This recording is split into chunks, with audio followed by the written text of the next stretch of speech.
Bugün çislağa 2025 yıl 1. ayının 17. gün hepteki cüme vatandaş. Bugünkü leksiyen ağlayısıyla. Mavzumunda vatandaşım.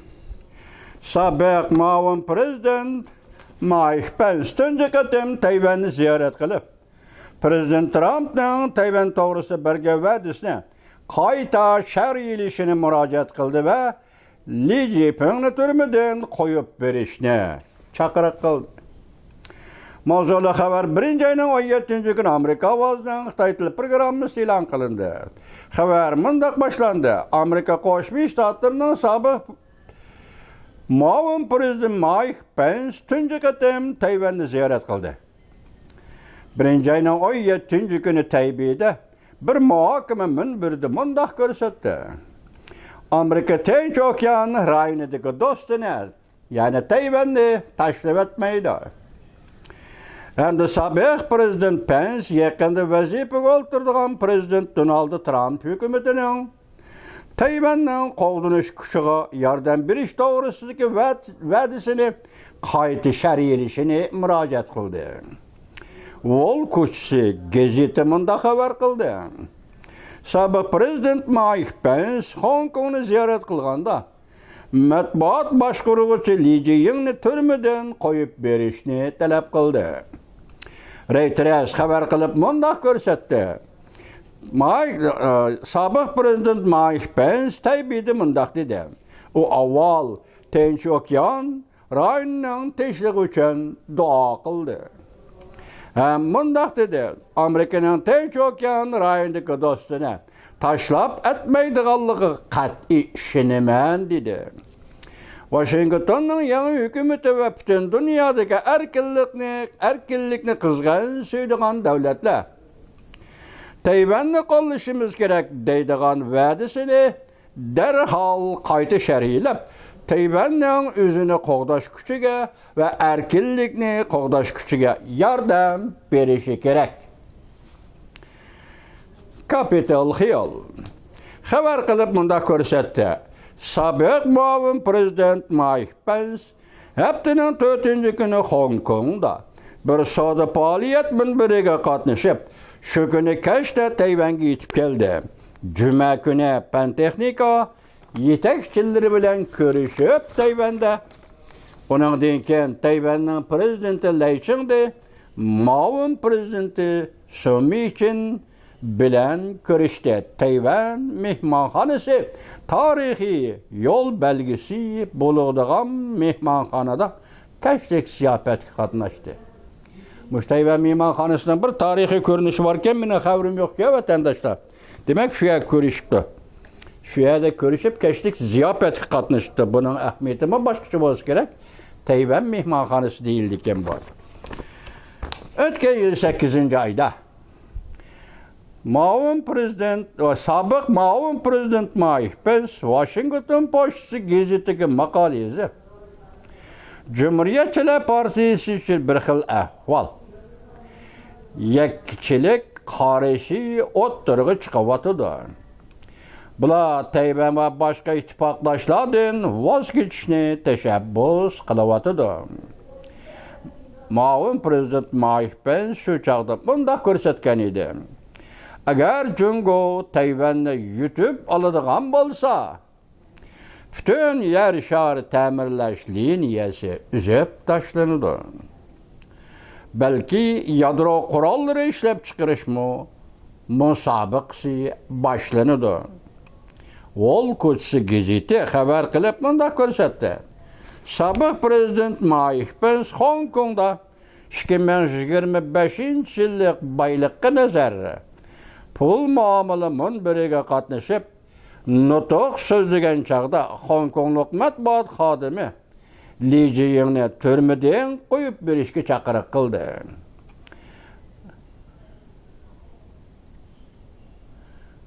Bu xabarimiz tugadi. Kechiringlar. Endi yana bir xabar vatandosh. Prezident Trump murosim o'tkazish harpisida, ya'ni vazifaga o'tirish murosimi o'tkazish harpisida Jungo Amerikaning ittifoqdoshlari bilan uchrashuv elib bordi. Mavzuli xabar 1-ayning 17-kuni Amerika ovozidan Xitoy til programmasi e'lon qilindi. Xabar mundaq boshlandi.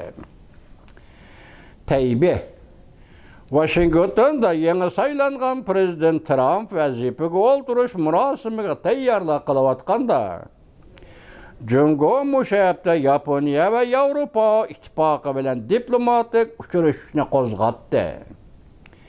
Yaponiya parlament a'zolaridan tashkillangan vakillar uyiga Beijingni ziyorat qildi. Jungo harbiy vakillar uyiga 5 yildan beri tunji qatim Yaponiyani ziyorat qildi.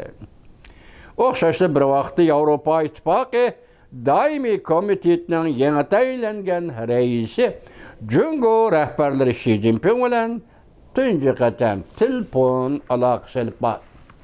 Men mushu xabarda hayron qolmayman, hamda bu davlatlar orasidagi cho'ng diplomatik faoliyatlar bo'lib turdi, vatandosh.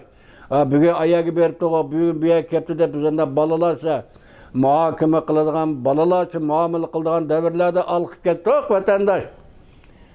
Hozir biz cho'ng bo'ldik, Uyg'urlar cho'ng bo'ldi, vatandosh. Tushundingizmi yo? Uyg'urlar cho'ng bo'ldi. Xalqaro sahnada paydo bo'ldi, Uyg'urlar cho'ng bo'ldi, vatandosh. Ondan olqib ketdik. Yaponiya bilan Jungo darhol munosabatni yaxshildi desa, men buni ko'rib turibdi, men shaxsan o'zimdan aytsam, men shuning ishonamanki, Yaponiya bilan Jungo bilan bo'lgan har qanday munosabati bir aynakning oldidan o'tolmaydi. O aynak Amerika Qo'shma Shtatlari. Bu aynak Amerika Qo'shma Shtatlari. Shunga buning keyniga o'tibmi, oldiga o'tibmi, Yaponiya Jungo bilan munosabatni yaxshilashda hargiz oldiga bir qadam tashlayolmaydi. Mana meni ishonsangiz bo'ldi. Nima hozir shundoq bir paytda masalan ata marosim Washingtonda prezident Donald Trump Oqsaroyga kirdi. Dal mush paytda Yaponiya nima Jungo bilan suhbatda bo'lib qoldi, barda keldi qilib qoldi deb savol qo'ysangiz bo'ldi. Yevropaning shu odatiga Yevropa hech qachon Amerikadan yiroqlab ketolmaydi. Jungoning ham xiyoli Yevropani o'zim yenimga tortib Amerika qarshi, Amerikaning ittifoqdoshlari qatnashmaydigan va yoki qarshi faoliyat qiladigan yo'lga sala olmaymiz. Bu ahmoqlik vatandosh. Bunga beradigan javobimiz ana shu. Endi ikkinchi bir xabar qarab turganda Amerika bilan Jungo o'tirishi niqob pardalar yirtildi. Mavzuli xabar 1-ayning 16-kuni Vanvit orbitida e'lon qilindi. Xabar mundaq boshlandi vatandosh. Birlashgan Davlatlar Tashkiloti Bexatarlik komiteti shu vaqtda 1-ayning 16-kuni tushdan keyin Ukraina masalasi bo'yicha yig'in ochdi. Bexatarlik komiteti yig'in ochdi. Amerika Qo'shma Shtatlari vakilining davomli tanqid qilishiga duch kelayotgan Jungoning Birlashgan Davlatlar Tashkilotida doimiy turishliq vakili Gang Biao mundaq ko'rsatdi. Amerika tarafdan ko'z qarashlarini yig'in chaqlaganda tuvandagi 3 tarafni o'ziga oldi. Hozir Gang Biao Amerika tarafdan ko'z qarashini tanqid qiladi juma. Shundaq tushuning, shundaq anglang. Birinchi Jungo Rossiyaga harbiy yordam beryapti deyish. Ikkinchi Jungo Rossiyaning siyosiy kunlik tutyapti, siyosiy kunlik ostiga oldi. Yoki siyosiy jihat muhofazat qilyapti deyish. Uchinchi, agar Jungoning Rossiyani qo'llashi bo'lmagan bo'lsa, urush allaqachon oxirlashadi deyish. Buni Amerika deganimiz. Buni Jungoning vakili Gang Biao Birlashgan Davlatlar Tashkilotining bexatarlik komitetida shunda xulosalab, shunda o'tirib qo'yganmish. Jungoning vakili Gang Biao munda ko'rsatdi. Bu 3 nuqta uzil kesil sepi izidan sapsatadir. U yana munda ko'rsatdi. Buningdan burungi yig'inlarda Jungo taraf bir qancha qatim Amerika tarafining sapsatalariga javob qaytardi. Tayva. Dunyoda sapsati so'zlaydigan, sapsati ijod qiladigan, sapsati bilan shug'ullanadigan. Turga Marko Rubio deydigan sapsatda aldamchilik, yolg'onchilik bilan dunyoda cho'ng davlat o'rniga erishdi deydigan tugadi. Endi Gang Biao mayaga chiqib Bir günden keyin Amerika'nın sepseti satıdı, devatıdı vatandaş. Buna kişenigil olamda, kayaktan vatandaş. Cevap qaytırdı, bu qatim Cungo taraf sözünü uçqsız iş gerek. Agar Cungo haqiqatan Rossiyanın harbiy yordam bilan ta'minlagan bo'lsa, urush maydoni vaziyati hech qachon bugünkidek bo'lmagan bo'ladi. Agar rostilla Cungo Rossiyani siyosat qanatiga olgan bo'lsa, Cungo taraf oshkora so'riladi egilik huquq, zamin butunligini va huquqlarning hurmatga ega bo'lishi kerakligini ta'kidlagan bo'ladi. Xitoyning saxtipazligi sening mana mushaydi Xitoy. Sepsetivozliging sen mana mushaydi Xitoy. Egilik huquq undaq, zamin butunligi mundaq, bu butun dunyoda har qanday davlat so'zlaydigan, har qanday so'zlaydigan gap u. Sen Rossiyaga ta'addi qilib yoki Rossiyaga dartmilab degan gap bu deb oldim. Ey, gangbiya, hey. Yosh bola ekansan, bundaq saxta gap qilma, juma. Birleşken Devletler Teşkilatı nizamnaması, nişan ve prensiplerini hürmet kılışını ta'kidlab keldi. Sen Birleşken Devletler Teşkilatı'nın nizamnaması hürmet kılışını ta'kidlagan gangbiyo. Birleşken Devletler Teşkilatı'nın ikki parça kanunu, kişilik huquq kanunu imza qo'yding, icra qilding mı? Tibet Uyg'ur to'g'risi bu qonunni icra qilding mı? Hürmet qilding mı? Muhokama qo'yding mı? Yoki Cungo'da asosiy qonunni o'zgartib, buning keyingi tuziladigan Cungo'ning asosiy qonunni mush asosda tuzib chiqishni qaror qildingmi? Unda bo'lsa qaysi kishiga kimgidir birisiga hurmat qilishini talab qilsang, ijro qilishini talab qilsang, buning ahamiyati nima? Gangbiyo apandi. Agar Cungo haqiqatan urushning burunroq oxirlashini umid qilmagan bo'lsa, vakil avati bir qancha qatim davlatlar aro Yevropada mokadak qatnamagan bo'ladi. Hayronman. Sening avatga vakilingni kim qarshi oldi? Ya Ukraina qarshi olmasa, ya Rossiya qarshi olmasa, mokadak qatnaydigan ikki davlat qo'y, urush davrida. Ikki davlat qarshi olmasa, sening vakilingning nima qimmati bor Yevropada endi? Van Huyma, Çan Huyma şuna bir adamla evettin aynı çağda. Hiç kim karışamadı ki Avrupa'da.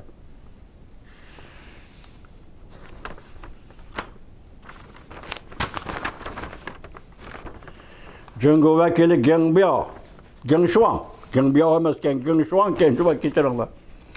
Cungo vekili Gengshuang mında dedi. Rusya ve Ukrayna vuruşu başlanğandı biri.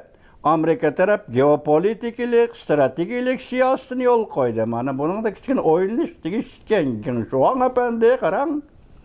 Cungo vakili Shuang mundaq ta'kid. Rossiya Ukrayna urushi boshlangandan beri Amerika taraf geopolitiklik, stratejilik siyasetini yol koydu. Mana bunu o'ylab qo'ymiz bunu. Bu degan gapni o'ylab qo'ymiz. O'zining kun tartibiga xizmat qildirdi. Mana Amerika Qo'shma Shtatlari o'zining kun tartibi bor. Shu kun tartibiga bana xizmat qildirdi, ya'ni Ukraina Rossiya urushini. Jumladan umumlashtirganda ahvol mundaq. Amerika avval urush orqali Rossiyani ojizlashtirib, Rossiyani mag'lub qilib, Yevropaning bexatarligiga yetakchilik qilish. Yevropadagi ta'sirini qadam kengaytirish. Undan qolsa, Amerika cho'qim urush orqali lagerlar qarama-qarshiligi paydo qilib, bo'lginchilik, qarama-qarshilik paydo qilib, ularning nazaridagi yoki Amerikaning nazaridagi strategik raqobatchi Cungoni yetim qoldirish. Bu balki shundaqdir. Yetim qoldirish. Undan keyin urush orqali o'zining ijobiy obrazini yaratib, xalqaro jamiyatdagi O'rta Sharq masalasi bo'yicha salbiy ta'sirini tugutish. Masalan, Yevropadagi ta'sirini kengaytirish degan so'zning o'zi ortiqcha gap. Amerika uchun Yevropa xizmat ishlashning hojati yo'q. Amerika uchun Yevropani tanqidlashning hojati yo'q. Amerika uchun Yevropa qandaqdir bir chaqiriq e'lon qilib, sen mening yenim to'ya, sen mening yenimdan ket deyishma hojati yo'q. Shuang apandi. Amerika Yevropa munosabati 1944-yil 6-oyda belgilanib bo'lgan, bilamsiz ha? Shuang apandi Normandiyada quruqlik chiqish degan so'zning ma'nosi nima? Amerika Yevropa ta'sirini yaratdi deganligi bu. Shuang apandi.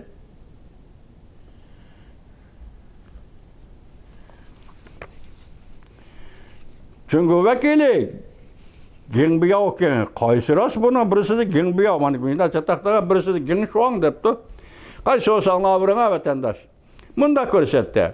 Amerika tarafning o'z tarafligi g'arzi amalga oshmadi. Bunda ahvol ostida Amerika taraf urushning portlashi va bugungacha davomlashishi va muhim mas'uliyatini o'ylashib boqmadi. Aksicha saprosi chechilib, Jungo tarafga qora surkidi. Açığını chiqarib oldi. Ziddiyatni boshqa tarafga burib o'tdi. Mas'uliyatni boshqalarga ishtirib qo'ydi. Oho, Gengshuang yoki Gengbiyao apandi. Bu urushda Amerikaning mas'uliyatini emas, siz aytgan mas'ul urushga masalan Rossiya va Ukraina urushi Amerika qanday mas'ul bo'lish kerak?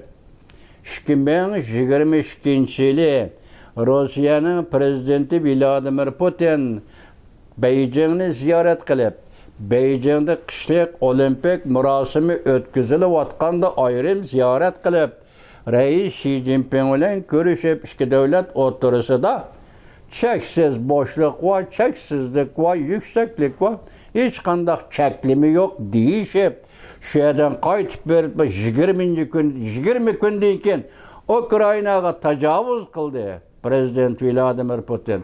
Bu yerdagi mas'uliyat Beijingning Rais Xi Jinpingning mas'uliyatimi yoki bundan xabarsiz turgan Amerikaning mas'uliyatimi bu Gengbiyao apandi? Yoki Gengshuang apandi kimning mas'uliyati bu? Ikkilar birlashib Ukrainaga tajovuz qilishni bekitib, yoki Rossiya Jungo. Axir bu mas'uliyat Amerikaning, bu majburiyat Amerikaning desang kim ishindi Gengshuang apandi?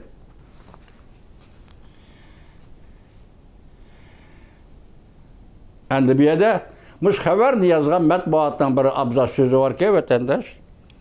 Rossiya va Ukraina urush maydonida bayqalgan nurg'unlagan Jungoda ishlangan, uzak ishlatgan harbiy qurollar, odamsiz aeroplanlar, motorlashgan qatnash vositalaridan qaraganda Jungo haqiqatan Rossiyaga nurg'un harbiy yordam berdi. Bu paketgan qo'yib inkor qilolmaydi ekan Gengshuang yoki Gengbiyao apandi. Harbiylar mishiltalaydigan, furalar mishiltalaydigan asboblar.